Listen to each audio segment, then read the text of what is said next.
내일은 일본이 한국을 상대로 반도체와 디스플레이 핵심 소재에 대한 수출 규제에 나선 지 딱 1년이 됩니다. 그간 걱정도 많았지만 소재 부품 국산화에 성과가 있었다는 평가도 있었는데요. 앞으로 과제까지 짚어보겠습니다. 배삼진 기자 스튜디오에 나와 있습니다. 어서 오십시오. 네, 배 기자. 일본이 수출 규제를 단행한 지 1년여가 됐습니다. 1년 평가 어떻게 나오고 있습니까? 네, 일본이 지난해 7월에 이제 수출 규제를 했을 때 우리 일본에 대해서 우리 반도체 디스플레이 업체는 사실 긴장했던 것들이 사실이었습니다. 그렇죠. 이 수출 규제 금지 품목은 극자외선 포토레지스트와 불화 수소 그리고 불화 폴리이미드 이 세 가지 품목인데요. 이 네. 반도체와 디스플레이에 쓰이는 핵심 소재입니다. 자, 일본이 이렇게 나선 이유 바로 우리나라 대법원의 이 강제징용 판결에 대한 보복 조치죠. 네. 이 아베 정부가 한국 때리기로 이 자국 내 정치 갈등을 해결하고 동시에 이 글로벌 시장을 주도하고 있는 우리 반도체 디스플레이 산업에 타격을 주려는 의도로 풀이가 됐었는데요. 네.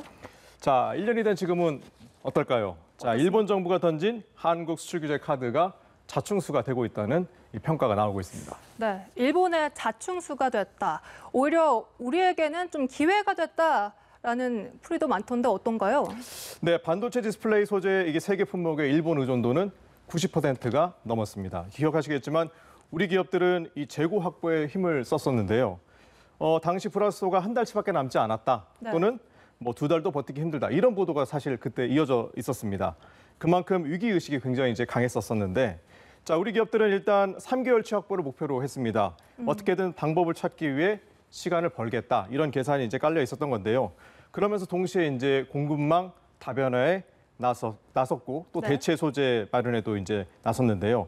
이 정부에서는 수출 규제 품목 공급 안정화를 위해서 범정부 차원의 이 국내 생산 확대와 이 수입국 다변화를 지원했습니다. 또 독자 기술을 기반으로 핵심 부품 국산화를 추진하는 기업도 등장을 했는데요.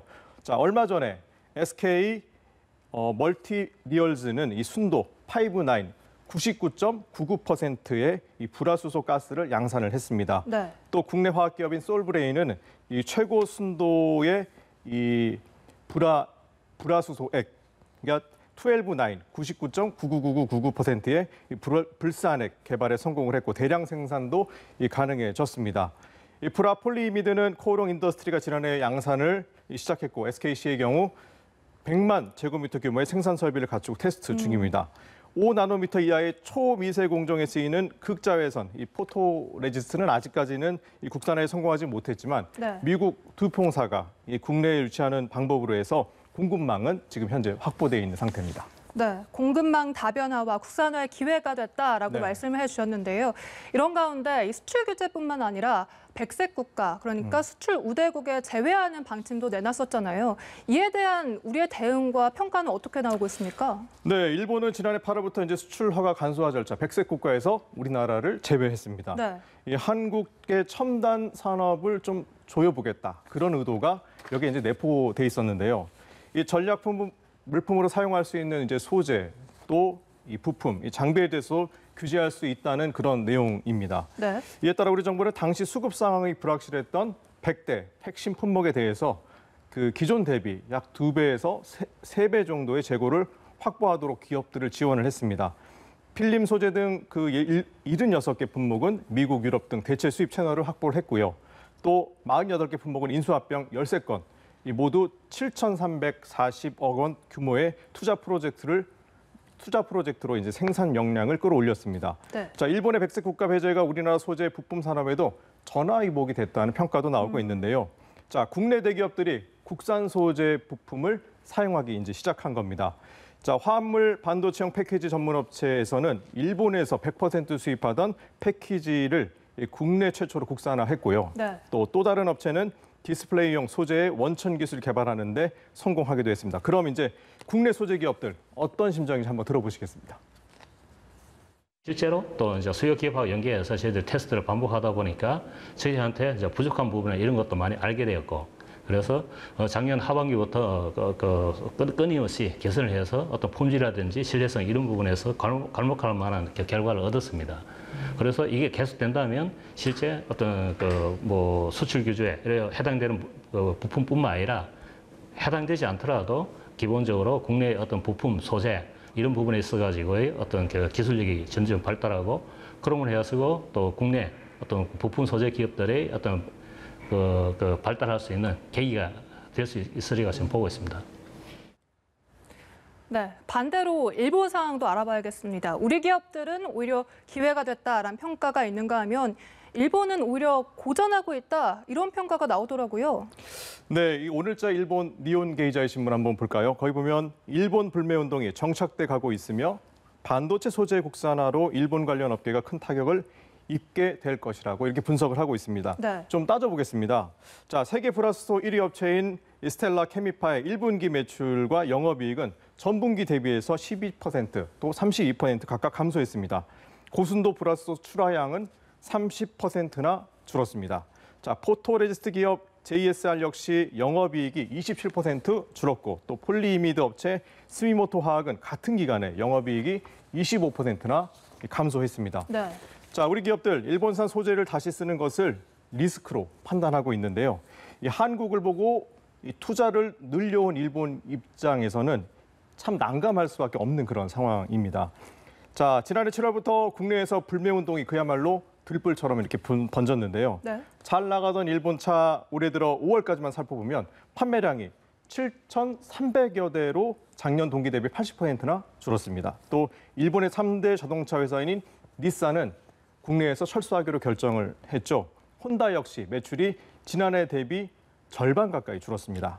자, 카메라 생산업체인 올림푸스는 국내 카메라 사업에서 완전히 손을 떼겠다고 선언을 했고 또 일본 의류 브랜드 유니클로의 자매 브랜드죠. GU 국내 진출 2년 만에 한국 매장 영업을 중단하겠다고 말했습니다. 또 유니클로 매장 수는 지난해 8월 대비 191개였는데 올해 175개로 16곳이나 줄었고요. 일본 스포츠 브랜드 데탕트 역시 지난해 하반기 매출이 전년 대비 영업이익이 86%나 감소하면서 매장 수도 20개나 줄었습니다. 자, 아사히 맥주 전 세계 수출의 90%를 한국이 담당했는데 네. 자, 이제는 수출할 곳이 거의 없어졌다. 이런 지금 평가가 나오고 있습니다. 다만 이곳에서 근무하시는 분들이 대부분 우리 한국인들이잖아요. 그렇기 때문에 우리 기업들이라든지 또는 우리 이 한국의 피해가 아주 없다. 이렇게 볼 수는 없는 상황입니다. 네. 오히려 일본 기업들이 부메랑을 맞은 상황입니다. 네. 이런 가운데 이 강제징용 배상 판결과 이번 문제가 엮여 있는데요. 이제 이 기업들에 대한 자산 압류, 매각 절차만 남겨놓고 있습니다. 이에 대해서 일본이 만약 이를 단행하면 더 심한 규제를 할 것이다라고 나섰다고요. 어떤 내용입니까? 네, 일본의 대표적 보수지죠. 산케이 신문이 지난 4월에 보도한 내용인데요. 네. 자, 한국에서 일본 기업 자산의 그 현금화가 이루어질 경우 보복 수단으로 한국 측 자산 압류와 수입 관세 인상 등을 비롯해서 두 자릿수 대응 조치안을 검토하고 있다는 것으로 전해졌습니다. 자, 산케이 신문은 아베 신조 총리가 문재인 정권의 대응, 일본 경제 영향 등을 끝까지 지켜본 뒤 결단할 것으로 보인다고 보도했습니다. 네, 이 추가 보복 조치 내용이 구체적으로 어떤 내용인지까지는 아직 알려져 있지 않은데 네. 우리 정부의 대응도 필요할 것 같아요. 어떻습니까? 네, 지난해 8월 일본의 추가 수출 규제 대상이 될 수 있는 소재 또 부품 장비 품목을 100여 개로 선정하고 재고 확보와 조달망 다변화 등에 나섰죠. 자, 이제는 대상 품목을 최근 338개로 늘렸습니다. 당정은 지난 24일 소재 부품 장비 산업 현안 점검 회의를 했는데요. 김태년 민주당 원내대표의 말 잠시 들어보시겠습니다. 제가 오늘 점검회의를 개최한 이유 중 하나는 일본의 보복에 선제적으로 대응하기 위해서입니다. 보복 조치 시행 이후의 대책을 마련할 것이 아니라 지금부터 가능한 시나리오들을 검토하고 그에 따른 대응 방안까지 미리 만들어야 합니다. 네, 지난 1년 동안 해왔던 것처럼 기업 공급망 다변화를 지원하는 한편 이 국가 간 협력 체계를 강화해서 수급 체계를 바꾸겠다는 게 정부의 생각입니다. 핵심 품목의 해외 의존도도 낮춰 일본 수출 규제와 같은 사태를 반복하지 않도록 하겠다는 계획도 포함돼 있습니다. 네. 사실 중요한 것은 우리 정부도 꾸준히 일본에 대화 요청을 하고 있다는 점. 하지만 일본이 이를 받아들이질 않으면서 결국 WTO 제소도 제기를 했잖아요. 네, 우리 정부는 일본의 수출 규제가 부당하다면서 지난해 9월 세계무역기구 WTO에 분쟁 해결 기구에 제소를 했었죠. 자, 하지만 정부는 지난해 11월 한일 군사보호협정 지소미아 종료를 앞두고 유예 결정을 내렸고 WTO 제소 절차도 함께 중지했습니다. 그러면서 우리 정부는 계속해서 일본의 대화를 제의했고 올해 초 문재인 대통령 역시 다시 한번 촉구하기도 했습니다. 물론 한일 간 대화가 없었던 것은 아니었습니다. 이 과장급 협의 등이 진행됐는데 자, 일본이 소극적 태도를 보여서 대화 의지가 없다고 판단한 겁니다. 네. 결국 지난해 산업부는 이 수출 규제 철회에 대한 입장을 밝힐 것을 요구했지만 시한인 지난달까지 답을 주지 않았습니다. 자, 이 때문에 이번 달 초, 이달 초 이 WTO 제소 절차를 다시 시작했습니다. 이 WTO 판정이 나오는데 2, 3년이 걸리는 데다가 당장 결과를 예측하기 어렵습니다. 하지만 정부는 WTO에서 일본의 수출 규제 부당성을 입증하겠다고 밝혔는데요. 일본의 태도를 볼 때 한일 통상 갈등은 장기화할 가능성이 큰 상황입니다. 네, 알겠습니다. 지금까지 경제부 배삼진 기자와 이야기 나눠봤습니다. 고맙습니다.